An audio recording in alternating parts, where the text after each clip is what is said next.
This first question, I feel like I have a sophisticated version of it, but I want to ask like the basic version of it, which is like, do y'all believe in ghosts? And is like, or is like your interaction with ghosts more metaphorical, or is it like supernatural? Like, I feel like we have dived a lot into ghosts tonight, and I'm just curious.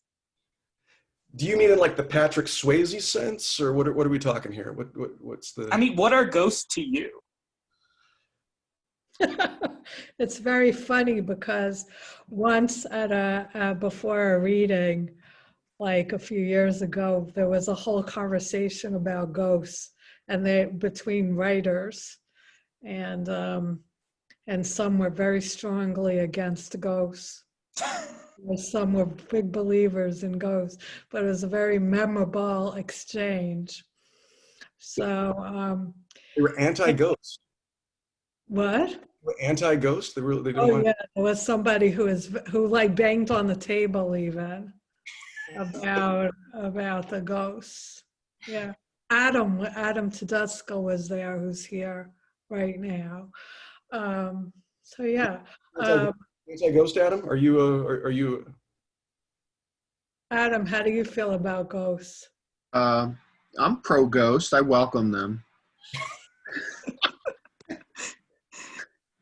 I think I'm agnostic until they show up. There you go. Yeah. Shira, where did you fall in the conversation? Oh, I just listened to it really because it was very dramatic, very dramatic. But and I was just among the hosts, so I didn't want to interfere. But yes, it was uncanny. Speaking of ghosts, that both of us had ghosts in our poems today, and a ghost could be just like a ghost of something, could also just be something that's left behind. It can be something faint. Doesn't necessarily have to be supernatural, right? So something that is liminal. So there, but not there. So hovering. So so I think that so in my usage of it, I think in what I read, it was the sense of invisibility that occurs to that a lot of older women have expressed to me about feeling, and this whole territory of an aging woman, because it is ghost-like right now, I think still, because feminism is now entering that generation, that age group, and so identity, more definition of identity is developing, and more models of expectations of vibrancy, etc., are happening right now. So that's one way that I'm using them. So I think, Adam, you're using them differently. A little bit. I mean, I think ghosts are probably the best metaphor we have for what was and what could be. I think ghosts often speak to this notion of some kind of ambition, either thwarted or recognized. I've never seen a ghost personally. I've had some interesting ghost adjacent encounters, but I think what I've always loved most is the romantic notion of ghosts. And that's not to take it back to the Patrick Swayze idea, but more just the sense of this feeling that there's unfinished business, that there's still that there's still some living to be done, the idea that the world has carried on, but you're still part of it in some sense. You know, one of the things I explored in the book was a lot of it dealt with the subprime mortgage crisis and the Great Recession. And so this idea of what it means to be othered in some ways, forcibly, right? I think the thing I've always loved about supernatural literature, or, I'm thinking like strictly supernatural or classically supernatural maybe, is this idea that you know, almost like Hamlet's father, like times have moved on, but they're still there. They're trying to talk to these people.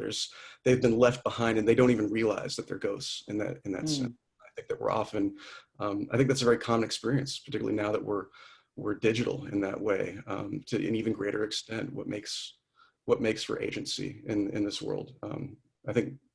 I find ghostly being the best metaphor that I can think of, or the best description I can come up with for so many times, particularly this one. Thank you. That was fun, both of you. We got this excellent question in the chat for Shira, and then I have a follow-up for Adam that's kind of adjacent to it. But this question in the chat is, how do you handle the graphic elements in your concrete poems when you're presenting at readings? I saw your physical bodily gestures in this reading. Oh, okay. So I do find ways to bring it. I will do things like if I'm face to face, and I can move my body a certain ways. So I will use my body to sort of like write what the visual moves on the page. I also sometimes ask people in the audience to configure a certain way. And so, for instance, I have a poem where the text is, there's double text, they're parallel. And so I'll ask two people to stand back to back and ask them to read those lines. I also, so I can do parentheses and I can do periods and I can do commas and stuff like that. I also, like in this book, I have a Xerox of a hand. And so I'll do, when I'm on Zoom, sometimes I'll do that. I'll also use, I'll use cutout letters. Because I also do things with letter forms. I will say that it does take more energy to perform the visual poems. And so when I'm not feeling so energetic, I have to say no to choosing those visual poems to read. But I actually find it enjoyable to try to find ways to translate the visual on the page to perform it, and in the performance to try to recreate in some way the feeling, the experience that I'm trying to that I would like readers to get when they're reading it on the page. So it's a kind of translation. Awesome, Shira. Adam, I have an adjacent question for you. So you set up this hotline where people can kind of call in and then like experience these poems through a phone. It was really fun to play with it and just like press buttons and kind of see where I ended up. Can you tell me about what that process was like and how you set it up and how that came to be? Yeah, so I mean, it ties into the kind of analog telephone technology concerns of the book, with the bell system. And so I came up with the idea last summer that, Saraband is such an amazing press, and they're willing to go out on all kinds of limbs to do weird and crazy stuff. And so I suggested it to them last summer, and they said, sure, now you need to figure it out. I was hoping they would do it. So I had to teach myself telephony, which I guess is the science of telephone banking and making up a phone tree. And thankfully you can do it on the internet now, so it's much easier. But, in a pre-internet era, one of the things that I always loved, and when you still had payphones around, was you would just try random numbers on the phone, random 1-800 numbers, and seeing what you might end up with. And I love this idea of, depending on what button you pressed, you would get sucked into some other room. And it was just a really interesting experience. And so I wanted to, I knew I wanted to do something a little bit more analog in terms of, getting the book out there. And, weirdly, it became pretty popular just based on it hit right as the pandemic started, which is a kind of synchronicity that I would never hope for in that sense. But I think, you know, being on Zoom all the time, there's something really kind of pleasing and intimate. And I'm sure you guys have experienced this too.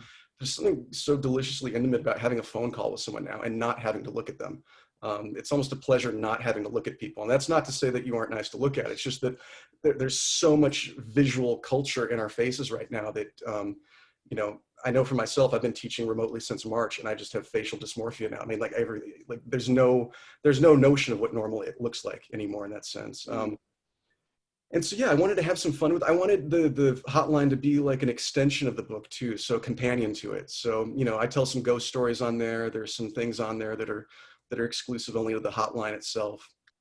You know, it's a fun, it was a fun exercise in broadening, I guess, the scope of the world of the book and opening it up to listeners as well as readers.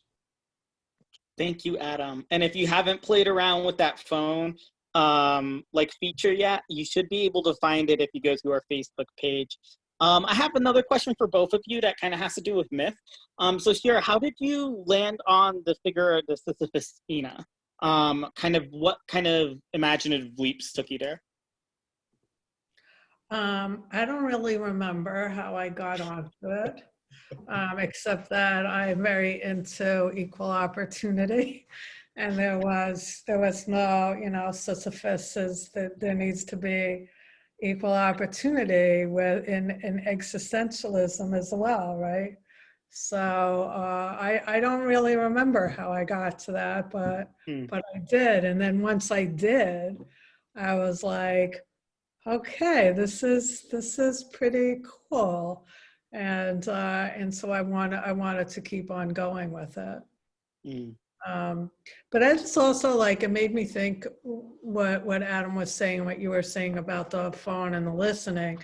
So so similarly, there's not a phone, but I have a QR code at the end of this book, and that QR code will bring you to this musical improvisation that Pauline Oliveros did for me for this project, and she called it Aging Music.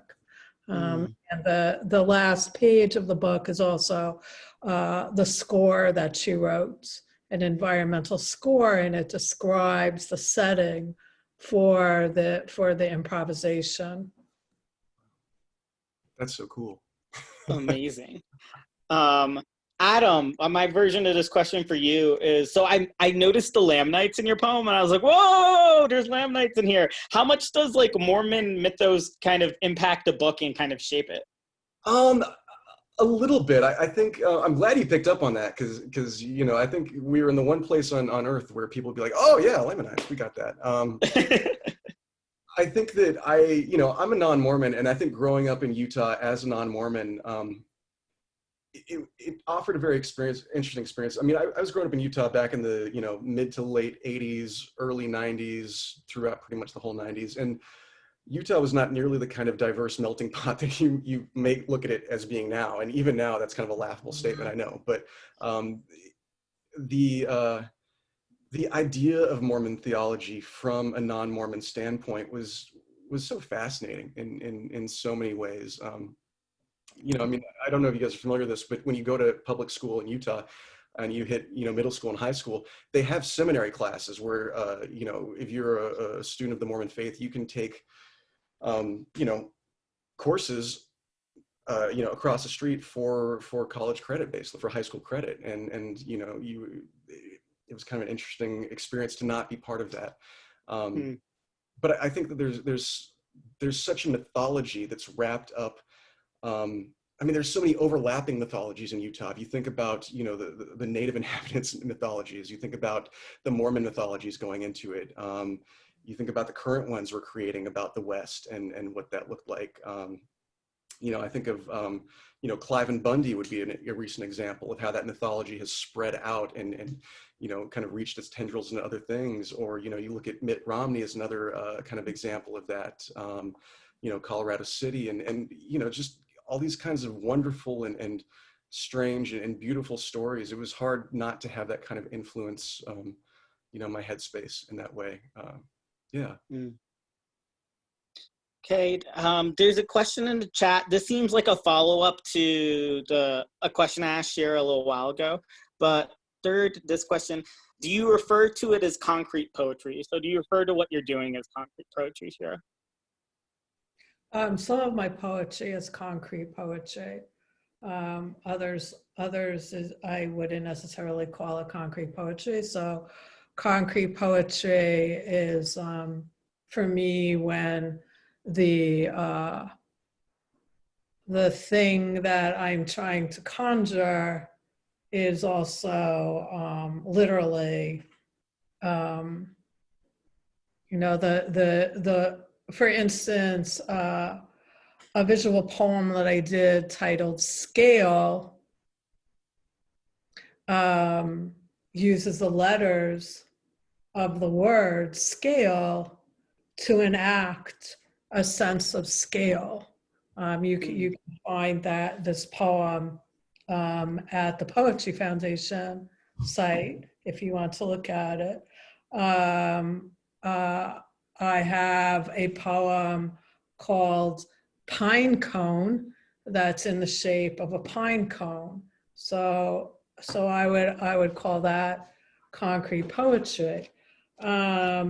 So for instance, you know, if I have like a poem that is called Rose and it's in the shape of a rose, I will call that concrete poetry. But I'm trying to find, I mean, I have there's a lot of visual stuff in here, and I'm trying to find one in particular that is centered on hair. And let's see if I can find that, and I can like, okay, so can you see something like that? Mm-hmm. Right, so that is, okay, so, you know, the squiggly lines are like hair, so that part of it is concrete, but you know, I mean, that this isn't really concrete poetry. So I wouldn't. So no, it's different kinds of visual things. So I could yeah, it's different kinds of visual things. And among the visual poems are concrete poems. Shira, Adam, do you two have any questions for each other? There we go. Actually, I am curious. I mean, you know, I've just been thinking about the myth of Sisyphus. I mean, was that the entry point for your book in that sense? I know that you know, you mentioned existentialism. Of course, that got me thinking about Camus' essay, right, The Myth of Sisyphus, where, you know, you have to engage with the task at hand in order to find enlightenment. Well, some version of enlightenment, I guess. Was that a jumping off point to you? Would you look at the French, I guess, absurdists on some levels being instrumental in the composition of this book? Or no, I wouldn't say that. I wouldn't say that. I was already focused on working on something that was centered on female aging, and I had already written some things, you know, in this work, and in fact, I was blocked. And a fiction writer friend of mine, Matt Kirkpatrick, gave me some constraints. And that's how I wrote the first Sisyphusina poem. How I came up with Sisyphusina, then I have no idea. And I read Camus, you know, when I was much younger. And I've had a lot of Sisyphus-like experiences, and it just, you know, I just could relate to Sisyphus. What can I say? We all have our boulders, right? That's it, you know? You know, but well, the thing also is that there is something about, you know, I don't know about now, but like when I was an adolescent, you know, there weren't really that many women that I could like be learning philosophy from, Yeah.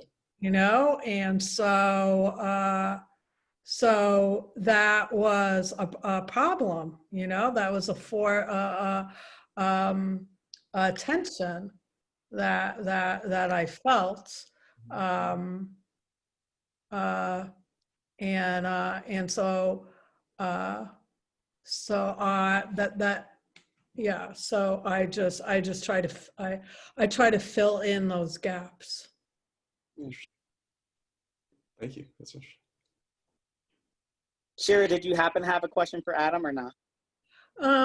Well, you know, I found it interesting, like in your haunting book, about how it also moved into landscape, and how it seemed like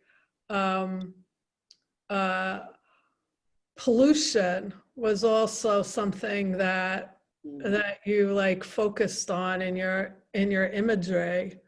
Were you like intending to do that?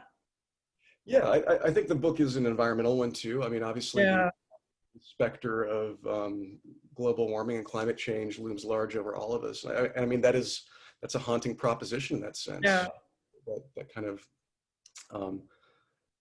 you know, I mean, I'm lucky to live in San Diego, but it's a gorgeous place, but you're still aware of I think the impact that's happening around you and the literal rising tide that's happening there. So I think you know, for me, with the question of these abandoned corporations, these abandoned places, you often find the detritus of society and the I guess the perceived good that it brought. So I think pollution is an inherent part of that. Pollution is kind of like the major ghost that we're facing many ghosts right now, to be honest with you, but that's a very present one, to be sure. At least I like that idea you had about invisibility, right? There's that sense of it's present. I mean, you know, it's 95 degrees in my room right now. That's why I'm bright pink. So there's that sense of an invisible hand that's upon us, I guess, in that way. Well, I found those were among the things that I found really powerful in what you read, and haunting, because there's a mixture of beauty together with the toxicity in your imagery. I appreciate that. That's very kind of you to say.